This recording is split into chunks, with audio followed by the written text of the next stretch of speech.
नमस्कार दोस्तों, स्वागत है आपका एक बार फिर से हमारे YouTube चैनल पे। जैसा कि आप सभी को पता होगा कि पहले इस चैनल का नाम मैथ्स बाय जय था और इसको बदल के अब रोजगार अड्डा पॉइंट 1 रख दिया गया है। रोजगार अड्डा पॉइंट 1 रख दिया गया है। आप लोगों को होने वाली परेशानियों को ध्यान में रखते हुए मैंने एक डिजिटल बोर्ड ले लिया है और भगवान श्री गणेश का आशीर्वाद लेके आज से हम लोग नए तरीके से मैथ के चैप्टर परसेंटेज की शुरुआत करेंगे। और ये अब वीडियो का तारतम्य कभी टूटने नहीं दूंगा मैं, ये निरंतर जारी रहेगा।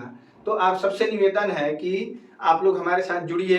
जो बच्चे जुड़े हैं वो थोड़ा सा शेयर कर दे इस चैनल को, ताकि और लोग भी इससे जुड़ सके। नित्य दिन अब एक नई पहल के साथ, नई ऊर्जा के साथ हम आपके साथ जुड़े रहेंगे और आप लोग भी हमसे जुड़िए, ताकि आपको होने वाले सभी एग्जाम्स में जिसमें भी math, reasoning, GS, current affair पूछा जाता है उस सभी के लिए बहुत ही लाभदायक होगा ये चैनल। हमारी एक टीम बन रही है जिसमें और भी टीचर जुड़ रहे हैं और अलग अलग विषयों के लिए अलग अलग टीचर आपको पढ़ाएंगे। तो आज चलिए शुरू करते हैं परसेंटेज चैप्टर। और आपको मैं बेसिक से एडवांस लेवल तक सभी क्वेश्चन कराऊंगा, बहुत सारे क्वेश्चन कराऊंगा। आपको बताता चलूं कि मैंने कई क्लास लिए हैं, कई टीचर से पढ़ा हूं और सभी के बुक से जो बेस्ट मटेरियल है उसको मैंने तैयार किया है। आप लोग जुड़िए मेरे साथ वीडियो देखिए कॉपी और पेन लेकर। और अगर आपको समझ में ना आए किसी भी बुक का कोई भी प्रैक्टिस सेट उठा के अगर आप 90% प्लस क्वेश्चन को सॉल्व नहीं कर पाएंगे तो आप हमारे चैनल को निश्चित रूप से रिपोर्ट कर दीजिएगा। मैं आपको सब्सक्राइब या लाइक करने के लिए नहीं कहूँगा, ठीक है।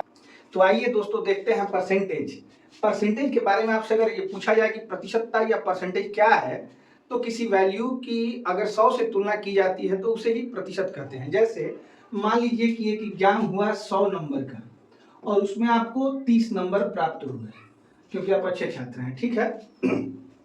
तो ये 30 नंबर आपको मिले हैं कितने नंबरों में? 100 नंबरों में। तो कहा जाएगा कि आप 30% नंबर लाए हैं, ठीक है।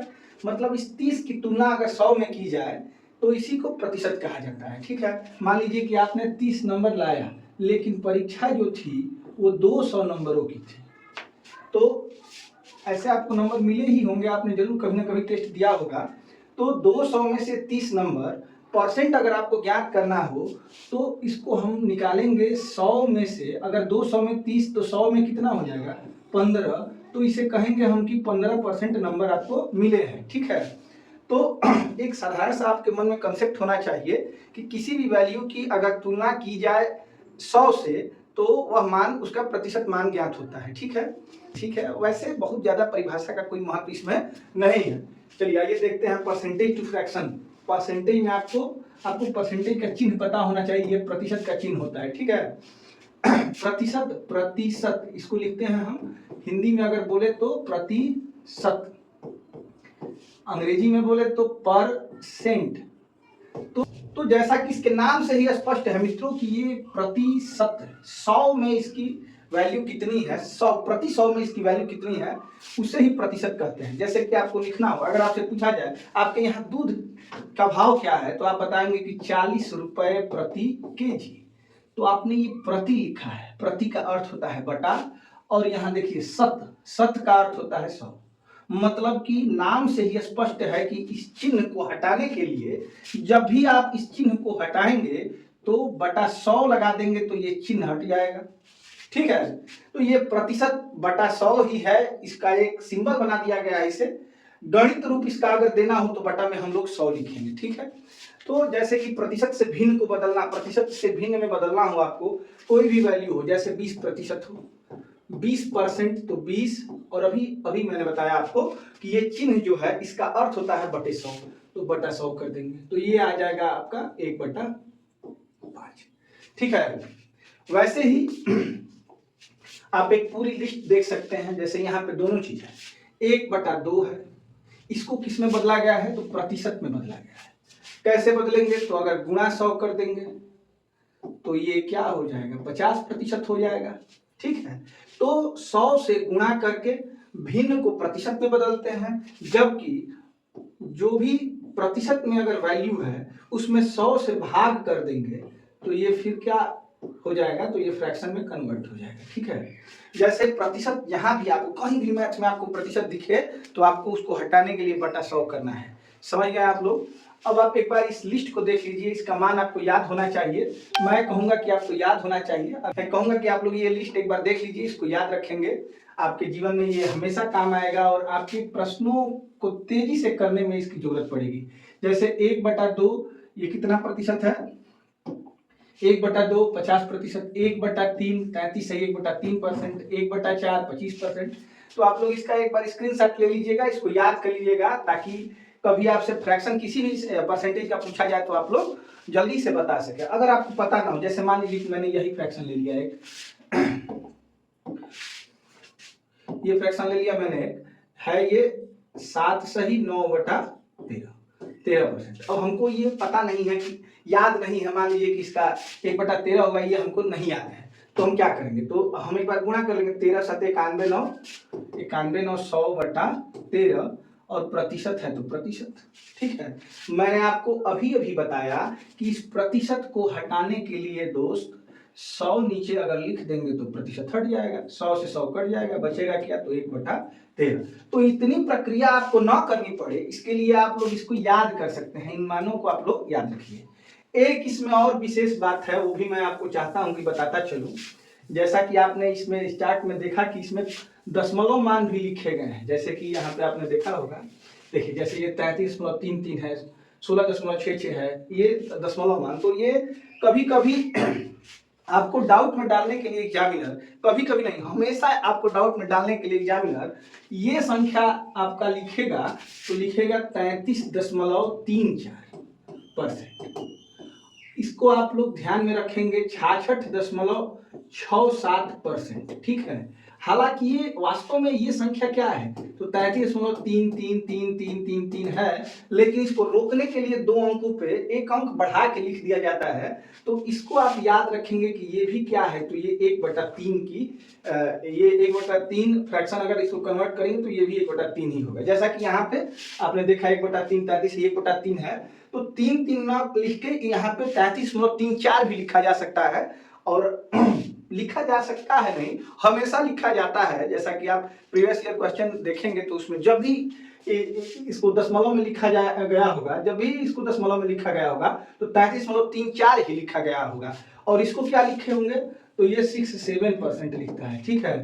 तो हालांकि ये रिपीटिंग है, इसको रोकने के लिए 6 की जगह पे 6-7 करके लिख दिया जाता है, ठीक है। उम्मीद है आप मेरी बातों को समझ रहे होंगे।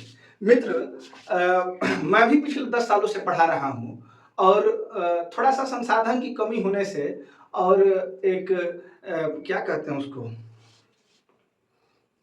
हाँ, एक संगठित एक यूनिट ना होने के कारण से मैं अभी आप लोगों तक पहुंच नहीं पाया हूं। बहुत सारे बच्चे मेरे द्वारा पढ़ाए हुए नौकरी भी कर रहे हैं।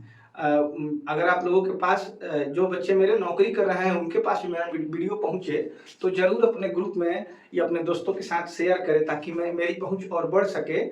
और सब्सक्राइबर, व्यूज, लाइक्स ही तो मोटिवेशन है, वही तो हमारा फीस है। तो हमारा फीस भी आप दे सकते हैं। तो किस माध्यम से दे सकते हैं, तो लाइक करके, सब्सक्राइब करके हमारे चैनल को, और इसको शेयर करके। जो हमारी कमियां हैं वो भी आप लोग जरूर बताएं कमेंट में, ताकि उसमें भी हम लोग सुधार कर सकें। चलिए आइए देखते हैं, इन शब्दों को आप ध्यान में रख लीजिए।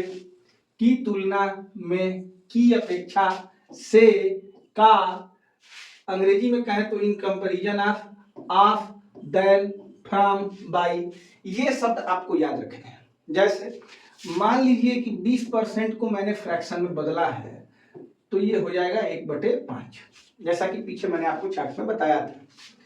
अब देखिए, कहीं भी से, जिससे, से या की तुलना की अपेक्षा का प्रयोग हो, तो जिससे कहा जाए उसका मान हमेशा कहाँ होता है, तो नीचे ही होता है, हर वाली संख्या ही उसका मान होती है।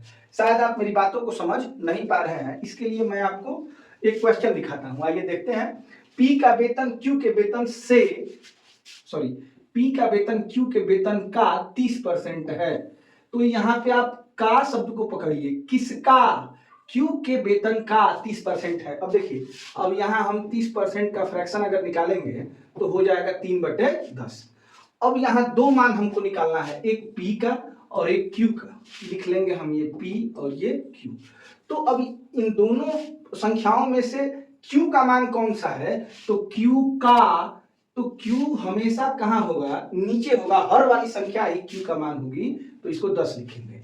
और ये क्यू का वेतन, पी का वेतन क्यू के वेतन का 30% है, मतलब पी का वेतन कितना होगा, तो ये 3 होगा। तो कहने का मतलब ये है दोस्त कि जिसकी अपेक्षा, जिसकी तुलना जिससे यहाँ लिखा हो, तो इस परसेंटेज का हम लोग फ्रैक्शन करेंगे तो हमेशा उसका मान नीचे वाला ही होगा। जैसे Q का 30% है तो नीचे वाला मान Q का ही होगा। अगर आपसे कह दिया जाए, चलिए आगे देखते हैं इस क्वेश्चन को, Q का वेतन R के वेतन का 20% है। Q का वेतन R के वेतन का 20% है। अब 20 को मैंने पकड़ लिया, इसका फ्रैक्शन 1/5 हो जाएगा। ठीक है, अब ये 5 किसका मान होगा यही पता करना है। Q का वेतन R के वेतन का, मतलब ये 5 जो है R का मान है, और Q का वेतन कितना है, तो ये 1 है। ठीक है, तो इससे आप दो रेशियो आप पा चुके हैं। ठीक है, अब P का वेतन R के वेतन का कितना प्रतिशत है, इसके लिए मित्र आपको इन दोनों रेशियो को मर्ज करना होगा। जैसे देखिए, यहाँ पे 10 है और Q की वैल्यू यहाँ पे 1 है, तो Q दो मान अलग अलग दिखा रहा है, आप इसको सेम करिए। जैसे ये 10 है, इसको भी 10 बनाऊंगा मैं। अगर इस पे 0 चढ़ाऊंगा तो इस पे भी एक 0 चढ़ जाएगा। अब हम लोग सीधे सीधे P, Q और R का रेशियो लिख सकते हैं। P का मान क्या लिखेंगे, 3। Q का दोनों जगह मान अब कितना हो गया, 10, और R का मान कितना हो गया, तो R का मान भी हो गया 50। अगली स्लाइड में मैं आपको ये मर्जर ऑफ रेशियो जरूर बताऊंगा, पहले एक बार देख लीजिए। हालांकि मैं अभी का की अपेक्षा की तुलना से शब्दों का प्रयोग मैं अब समझा रहा हूं आपको। अब यहाँ देख सकते हैं P का वेतन R के वेतन का कितना प्रतिशत है, तो आप किसके वेतन का, R के वेतन का। R का मान हम लोग कहाँ रखेंगे, नीचे रखेंगे। और किसका वेतन, P का वेतन, P का वेतन हम लोग कहाँ रखेंगे, ऊपर रखेंगे। ठीक है, और ये तो फ्रैक्शन हो गया। फ्रैक्शन को मैंने आपको बताया था कि 100 से आप गुणा करा देंगे तो ये आपका बदल जाएगा परसेंटेज में। हालांकि सभी जो ऑप्शन दिए गए हैं परसेंटेज में दिए गए हैं, इसे 100 से गुणा कराऊंगा मैं, और 2 3 कितना परसेंट हो जाएगा, 6% हो जाएगा। बी ऑप्शन सही हो जाएगा। ठीक है, तो ये मर्जर ऑफ रेशियो मैं आपको बताऊंगा क्या है, मर्जर ऑफ रेशियो मैं आपको अगली स्लाइड बताऊंगा। तब तक एक और क्वेश्चन देखते हैं दोस्तों। चलिए देखिए, रूपू की आय मधु की आय से 20% अधिक है। तो सबसे पहले मैंने 20% लिखा, फ्रैक्शन लिखा 1/5। मधु की आय से, किसकी आय से, मधु की आय से, मतलब नीचे वाली जो वैल्यू होगी वो किसकी होगी, तो दोस्त ये मधु की होगी। और रूपू की आय अधिक है, कितनी अधिक है मधु से, तो 1 अधिक है, मतलब कि रूपू की आय जो होगी वो होगी 5, 5 1 6, मधु का 5 और 1 अधिक कितना, 6 हो जाएगा। ठीक है, मधु की आय रूपू की आय से कितने प्रतिशत कम है। अब कितना कम है, तो 1 कम है। किससे कम है, तो रूपू से कम है। जिससे, उसको कहाँ लिखेंगे, नीचे लिखेंगे। प्रतिशत निकालने के लिए इसमें क्या कर देंगे, गुणे 100 कर देंगे। 2 3 6, फिर ये हो जाएगा 50 दूनी 100, 16 सही 2/3 कहिए, या आप इसको नाट बोलिए। ठीक है, इसको ऐसे भी लिख सकते हैं 16 सही 2/3% या 16.66%। ठीक है, तो आप नाट बोल सकते हैं इसको। तो उम्मीद है आप लोग ये से का की तुलना की अपेक्षा में शब्दों का मतलब और प्रयोग समझ रहे होंगे। एक और क्वेश्चन देखते हैं। अमित की आय राज की आय से 30% अधिक है। देखते हैं 30% को पकड़ते हैं, इसका फ्रैक्शन हो जाएगा 3/10। अब दिया गया है कि अमित की आय राज की आय से, किसकी आय से, राज की आय से, तो यहाँ पे राज की जो वैल्यू होगी 10 हो जाएगी। अब बचा अमित, अमित के बारे में, अमित की आय अधिक है, कितनी अधिक है, 3 अधिक है, तो अमित का मान क्या हो जाएगा, 13 हो जाएगा। तो राज की आय अमित की आय से कितने, अमित की आय से कितने प्रतिशत कम है, तो आप देख सकते हैं कितना कम है, 3, किससे कम है 10 से या 13 से, 13 से, जिससे है उसको नीचे लिखना है, गुणे 100 लिखना है। तो इसको आप बढ़िया से आप ये देख लीजिए एक बार, इसको 300/13 करके ऐसे भी कर सकते हैं, लेकिन ये जो आपका तरीका होगा बिल्कुल गलत होगा। मैं आपको सिखा रहा हूं, एक बार देखिए थोड़ा कैलकुलेशन देखिए, इसको आप बहुत आसानी से कर सकते हैं। इसको हम 3 को बाहर रख लेते हैं, 100/13 आप जानते हैं कि 7 सही 13 7 91, 9/13 इतना हो जाएगा। अब इसको एक्यूरेट निकालने के लिए 3 7 21 और 3 9 27/13 हो जाएगा। अब इसको 21 13 दूनी 26 1/13, तो ये हो जाएगा 23 सही 1/13, यही आंसर होना चाहिए। ठीक है, भाग देंगे आप 1 में 13 से तो 0.7 समथिंग आएगा। ये रिपीट होगा मित्र, मतलब कि ये रिपीटिंग डेसिमल है, इसको अप्रॉक्स वैल्यू इसकी लिखी गई है 23.07%। ठीक है, चलिए आइए देखते हैं आगे क्या है। आगे देखिए, मैं आपको बेसिक बता रहा हूँ, इसका प्रयोग मैं आपको पूरे परसेंटेज चैप्टर में कराऊंगा, और जो बच्चा इसको नहीं जानेगा, जो पहले से नहीं जानता होगा, वो आगे चैप्टर में मेरा साथ छोड़ के भाग जाएगा। इसलिए मैं चाहता हूं पहले आपको ये बता दूं। चलिए, इसकी भी जरूरत आगे आपको पड़ेगी, मर्जर ऑफ रेशियो। खैर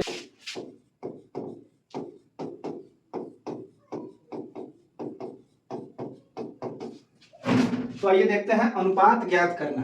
अब मान लीजिए कि आपको बोला जाए कि x ratio y ratio z ज्ञात कीजिए, आपको ये दिया हुआ है, करेंगे क्या?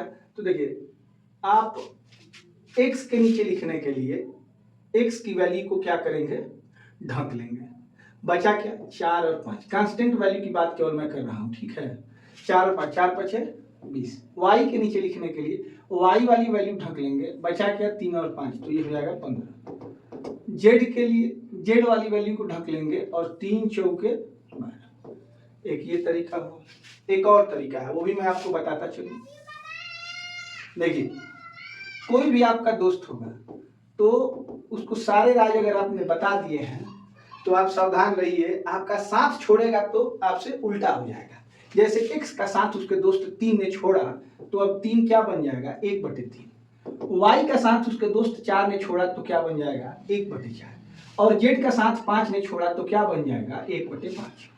तो ये रेशियो हो गया। इसको सीधा कैसे करेंगे, तो 3 4 5 का एलसीएम निकालेंगे। किसी ने मना किया है मुझे इसको लघुत्तम समापवर्त बोलने से, राज ने मेरे, तो मैं इसको बता रहा हूं कि नीचे वाली संख्याओं का आप एलसीएम निकालेंगे। 3 4 5 का एलसीएम जो होगा 60 हो जाएगा, 60 से सब में गुणा कर देना है। ठीक, ये हो जाएगा 20 3 60, 15 चौके 60, और ये हो जाएगा 12 25 60। यही पिछले तरीके से भी यही आया था, इस तरीके से भी यही आएगा। अब इसको ध्यान में रखते हुए मैंने इसको बताया है। देखिए, x y और z का रेशियो निकालना। x का दोस्त है 1/3, साथ छोड़ेगा पलट जाएगा, 3/1 हो जाएगा, 1 लिखने की जरूरत नहीं है। y का दोस्त है 1/4, पलट जाएगा, साथ छोड़ के 4 हो जाएगा, और ये क्या हो जाएगा, 5। एक लाइन में आपने इसका अनुपात ज्ञात कर लिया। ठीक है, चलिए अब देखते हैं आगे। तो याद रखेंगे, दोस्त जब साथ छोड़ेगा तो पलट जाएगा, उलट जाएगा। ठीक है, अब यहाँ पे एक और क्वेश्चन है, वो भी देख लीजिए। x y और z, यहाँ x का दोस्त 2/3 है, साथ छोड़ के 3/2 हो जाएगा। यहाँ 3/4 है, 4/3 हो जाएगा। यहाँ 4/5 है तो 5/4 हो जाएगा।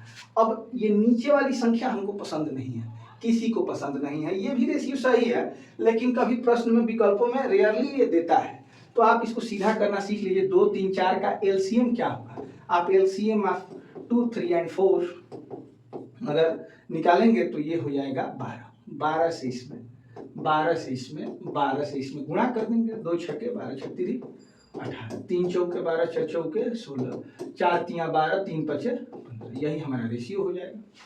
तो याद बस इतना रखना है दोस्त कि जो दोस्त साथ छोड़ेगा वो क्या हो जाएगा, उल्टा हो जाएगा। अब देखिए, इसको इसी के लिए मैंने लिखा था मर्जर ऑफ रेशियो, मर्ज करना। एक क्वेश्चन मैं पहले इस पे बता चुका हूं आपको, लेकिन यहाँ पे मैं आपको सिखाऊंगा कि इसको क्यों मर्ज किया जाता है। देखिए, ये b की वैल्यू 3 यहाँ पे दी गई है, और यहाँ पे क्या दी गई है, 4 दी गई है। तो b कोई एक ही मान तो रखा होगा, तो इसलिए हम b का मर्जर करके b का इकलौता मान निकालते हैं। कैसे करेंगे? तो A ratio B ratio C लिखेंगे। इसको लिखते समय आप ध्यान रखेंगे कि जिसका 2 बार मान बताया गया है उसी को बीच में रखना है, या यूं कहें कि 2 में कॉमन है इसलिए इसको बीच में रखा गया है, ठीक है। अब 2 रेशियो 3 AB की वैल्यू और BC की वैल्यू 4 रेशियो 5 लिखेंगे, ठीक है। और इसको आयत की तरह, रेक्टेंगल की तरह भरेंगे। भरने के लिए देखिए यहाँ पे जगह खाली है, यहाँ पे जगह खाली है, यहाँ क्या भरना है? तो जिसके बगल में है संख्या वही संख्या इसमें भरी जाएगी। ये संख्या 4 के बगल में है तो यहाँ 4 भर जाएगी। अब कुछ कॉमन हो तीनों में तो काट लिया जाए, लेकिन इसमें है नहीं। गुणा करेंगे तो 4 दूनी 8, 3 चौके 12, 3 5 15। यही हमारा मर्जर ऑफ रेशियो हुआ। एक तरीका और है जो मैं आपको बताता चलूं, शायद आपको वही ज्यादा बेहतर लगे। जैसे मान लीजिए ये 3 है, ये 4 है सेमी संख्या, तो 3 4 को किस संख्या से गुणा किया जाए कि दोनों संख्याएं बराबर हो जाए? तो मैं कहूंगा कि इसको 4 से करेंगे और इसको 3 से करेंगे, तो ये भी 12 हो जाएगा, ये भी 12 हो जाएगा। तो इसमें अकेले थोड़े कर सकते हैं, इसमें भी करना पड़ेगा और इसमें भी 3 से करना पड़ेगा। तो ये A संख्या हो जाएगी, ये B और C, A हो जाएगा 8, B हो जाएगा 12 और C हो जाएगा 15। तो इस प्रकार भी हम लोग रेशियो का मर्जर कर सकते हैं, ठीक है। तो उम्मीद है आप लोग मेरी बातों को समझ रहे होंगे। आइए देखते हैं एक और, यहां मर्जर करना है। अब आपने ABCD अगर सही से पढ़ा हो अल्फाबेट, तो आप हमेशा ABCD लिखते हैं, ऐसा नहीं लिखना है। क्यों नहीं लिखना है? क्योंकि मैंने आपको बताया था कि जिसका मान 2 बार बताया जाए, जैसे यहाँ पे A का मान 2 बार बताया गया है, तो बीच में हम A को लिखेंगे। जैसे आप चाहें तो BAC लिख सकते हैं, या आप चाहें तो CAB लिख सकते हैं, जो आपकी इच्छा। तो देखिए मैं CAB का विरोध कर रहा हूँ, सिटीजनशिप अमेंडमेंट बिल का, इसलिए मैं BAC लिखूंगा, ठीक है। चलिए देखिए, ये है B के मान में 3, A 4, C 5 और फिर A 3। इसको भर लेंगे, यहाँ भरेंगे 4, यहाँ भरेंगे 3। कुछ कटे अगर तीनों में तो काट सकते हैं, यहाँ कुछ कट नहीं रहा इसलिए 3 3 9, 4 3 12, 5 3 15, ऐसे कर सकते हैं। 5 चौका 20, सॉरी 5 चौका 20,